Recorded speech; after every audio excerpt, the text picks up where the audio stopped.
Medicine का dictionary में meaning अगर देखेंगे, डिक्शनरी में मेडिसिन का मीनिंग है any science which can help you to control, cure और prevent a disease is called medicine.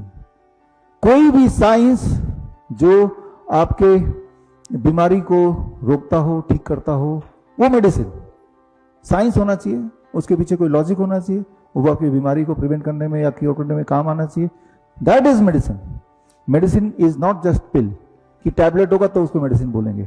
तो 3 तरह की मेडिसिन जो आपको दी जा रही है, और उनमें सबसे ज्यादा इंपॉर्टेंट मेडिसिन जो इसलिए मैं सबसे पहले ले रहा हूं, that is called time as medicine. ये सबसे बड़ा, सबसे जरूरी मेडिसिन है, जो किताब भी आपके हाथ में है, ये the circadian doctor, time as medicine. अगर आप ये चाहते हैं कि आपके बॉडी में जो भी ट्यूमरस ग्रोथ है वो ना रहे या और ना बढ़े, या कैंसरस अगर कोई एक्टिविटी एक्चुअली चल रही है, ये तो है 2 नाम लिए मैंने, जय दीपेंद्रवती, ये तो है नकली पेशेंट। नकली पेशेंट मतलब कागजी पेशेंट, कागज में तो पेशेंट है, असली में नहीं है, राइट। और असली पेशेंट कौन से होते हैं? जिनके शरीर में दिक्कत है, और ऐसे काफी सारे हैं जो कमजोर हैं, उठा नहीं जाता, सांसें नहीं ली जाती ठीक से, रात को नींद नहीं आता, पूरे बॉडी में दर्द रहता है, ऐसे ज्यादातर आप में से ऐसे ही हैं। तो वो है असली पेशेंट, एक कागजी पेशेंट और एक असली वाले पेशेंट, राइट। तो अगर असली पेशेंट हैं तो जो सिम्टम है उसे कैसे दूर करें, और कागजी पेशेंट हैं तो आपको कॉन्सेप्ट को समझना है कि कागज में लिख दिया दैट डज नॉट मीन कि आप पेशेंट बन गए। लेकिन हाँ, इसको फॉलो करते हुए अगर बायोप्सी कराएंगे, पेट स्कैन कराएंगे, तो पेट स्कैन की वजह से, बायोप्सी की वजह से बड़ी तेजी से ट्रू पेशेंट भी बन सकते हैं। क्योंकि जब भी आप पेट स्कैन करते हैं, बायोप्सी करते हैं, आपकी बॉडी को बहुत ज्यादा नुकसान होता है, बहुत ही बड़ा नुकसान होता है, जिससे non cancerous cell cancer cell में कन्वर्ट हो जाता है। ये सारे सबूत मैं अगले लेक्चर में दूंगा। खैर, time as medicine, the most important thing. Time as medicine को समझाने के लिए मैं ये उदाहरण ले रहा हूं। ये सबसे बड़ी दवा है। जितने तरह की बीमारियां हैं, हर तरह की बीमारी में ये एक दवा हम पेशेंट को जरूर देते हैं, और हमें पता है कि इस एक दवा से पेशेंट को काफी सारा इंप्रूवमेंट तो ऐसे ही हो जाएगा। इसीलिए हम कॉन्फिडेंट रहते हैं, कोई भी तरह का पेशेंट है, अगर वो जिंदा है, खाना खा सकता है, तो हम उसको अक्सर एडमिट कर लेते हैं या उनको अक्सर अपने नेटवर्क में डाल देते हैं, है ना। तो ये समझना जरूरी है टाइम एज मेडिसिन क्या है। अब देखिए, यहाँ पे घड़ी के पीछे जो होता है, मैंने घड़ी के आगे बना दिया। ये अलग अलग तरह के साइज के गियर हैं, उन गियर के रोटेशन से घड़ी के सेकेंड्स, आवर एंड मिनट का कांटा चल रहा है। इनमें से कोई एक गियर को भी अगर मैं छेड़ूंगा तो क्या होगा? बाकी सारे की स्पीड भी डिस्टर्ब हो जाएगी।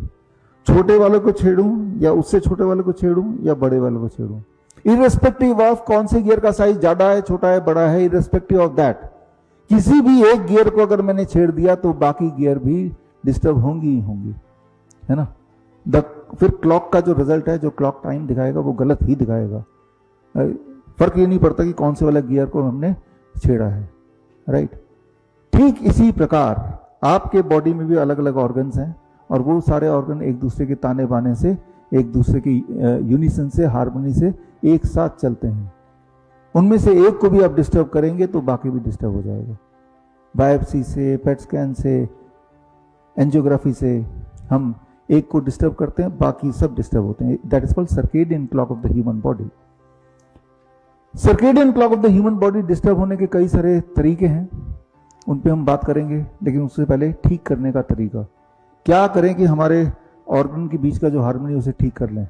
अगर ये हमने कर दिया तो कुछ और नहीं भी करेंगे तो भी आपका ब्लड शुगर 1 हफ्ते के अंदर नीचे आ जाएगा, ब्लड प्रेशर 1 हफ्ते के अंदर नीचे आ जाएगा, दवाई छूटने लगेगी, 10 दिन 15 दिन में पेन गायब होने लगेगा, 1 महीने में 5 kg वेट बढ़ जाएगा। जिनका वेट घटा है, जिनका वेट बढ़ा हुआ है उनका घटेगा, जिनका घटा है उनका बढ़ेगा, राइट।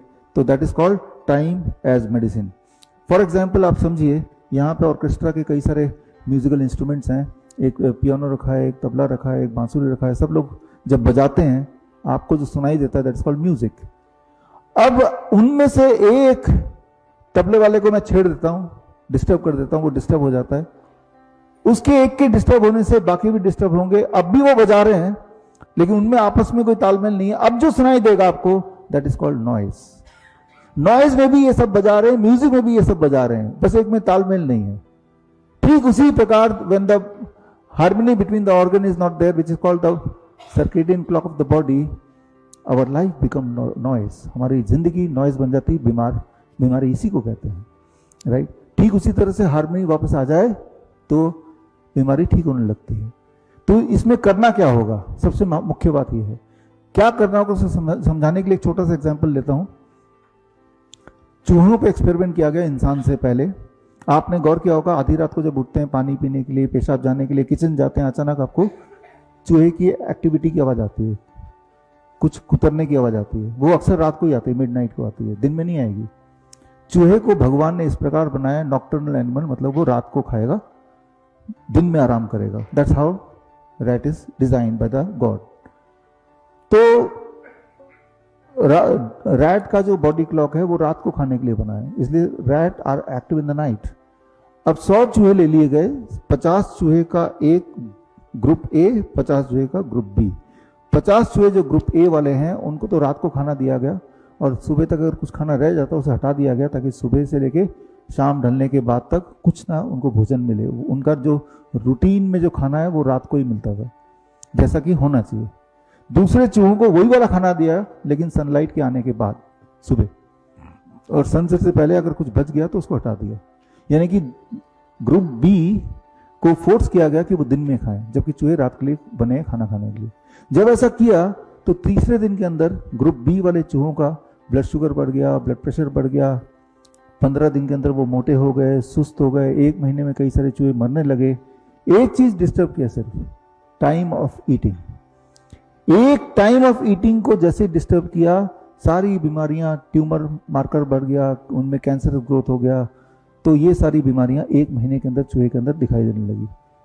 जो मर गए वो तो मर गए, लेकिन जो जिंदा रह गए उन चूहों को दोबारा से उठाया और ग्रुप ए में डाल दिया। यानी कि उनको अब खाना कब मिलेगा, रात को ही मिलेगा। और तब हैरानी हुई कि 1 महीने में जो चूहा बीमार हुआ था, 3-4 दिन में वो चूहा का ब्लड शुगर, ब्लड प्रेशर, सारी चीजें अपनी जगह पे नॉर्मल आ गई। तो बहुत ही इंपॉर्टेंट बात है, अगर आप ये डिसाइड करते हैं कि शाम के 6-7 बजे के बाद कुछ भी नहीं खाएंगे, सुबह 8 बजे से पहले कुछ नहीं खाएंगे, शाम के 6 बजे के बाद कुछ नहीं खाएंगे, you are eating with in the bracket of 10 hours, 8 AM to 6 PM या 9 AM to 7 PM, and you are fasting for 14 hours. कम खाने नहीं बोला, कम टाइम के बीच में खाने बोला। जैसे ही आप ये करेंगे तो आप देखेंगे कि हर दिन आपका बीपी, आपका शुगर, आपका पेन, आपकी नींद, आपका कॉन्स्टिपेशन, हर बॉडी के सिम्टम में हर दिन थोड़ा थोड़ा ग्रेजुअली इंप्रूवमेंट आती जाएगी।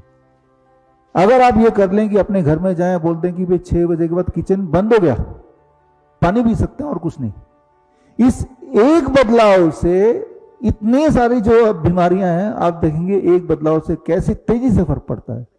बड़ी से बड़ी बीमारी का आसान से आसान इलाज घर बैठे ही हो सकता है। अधिक जानकारी के लिए कांटेक्ट करें nearest doctor BRC clinic @home।